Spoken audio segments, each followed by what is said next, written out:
dans ta conception des luminaires, tu peux très bien réfléchir à la continuité de la vie de ton luminaire. Comment faciliter? On est dans un moment où on a cette prise de conscience de on ne veut plus consommer les produits.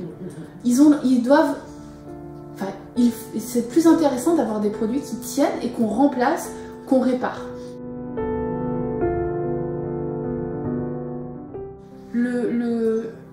Le prix de l'objet, c'est pas juste le prix de la matière, le temps de fabrication. Il y a tout ce qui va autour. Et là, tu vas te rendre compte du boulot que c'est. Ça prend beaucoup de temps, la mise au point. Et en termes de céramique, ce qui va tenir, c'est le fait que ce sont des pièces qui tiennent dans le temps.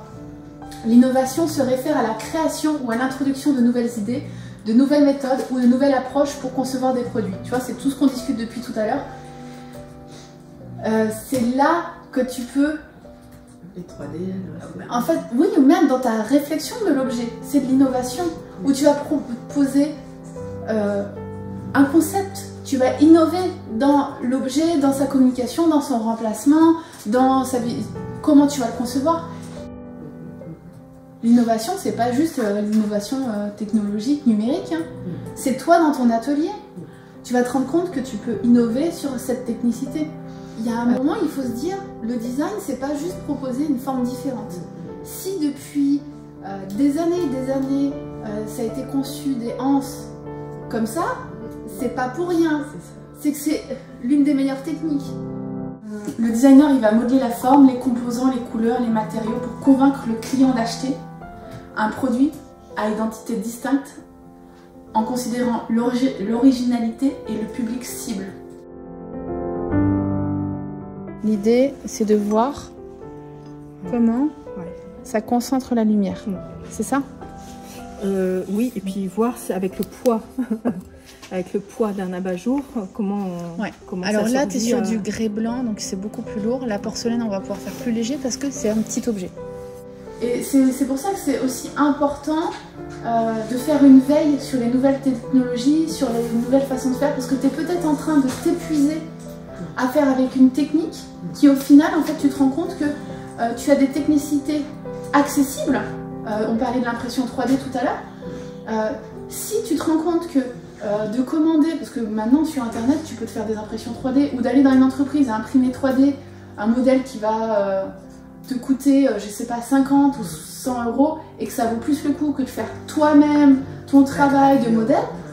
Donc ça aussi, il y a un moment donné, tu vas devoir te poser et te dire ok, comment je vais mettre en valeur mes objets, et puis ça va avec aussi toutes ces réflexions de je conçois l'objet, je conçois le luminaire pour qu'il soit utile dans quelles conditions, quel espace, quel public. Et ça va aller de fait avec la scénographie pour toucher le bon public.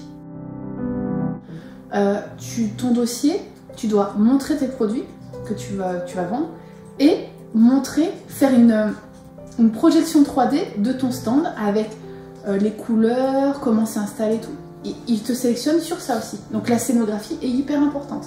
Au moment où tu vas l'utiliser pour ton packaging, on va emballer, tu vas voir comment tu l'emballes, parce qu'en fait tes lampes à un moment il va falloir les emballer pour le transport, pour les envois, pour que c'est une valeur ajoutée à ton produit, et donc du coup à ce moment-là tu vas remettre ton logo et tu vas avoir peut-être une charte graphique et peut-être une illustration. Là, tu parlais de floral, peut-être un truc très simple, léger, qui va rappeler la thématique. Toi, en tant qu'artisan, tu vas endosser tous les rôles du designer, du bureau de développement, de la communication, afin de créer tes produits esthétiques, fonctionnels et innovants.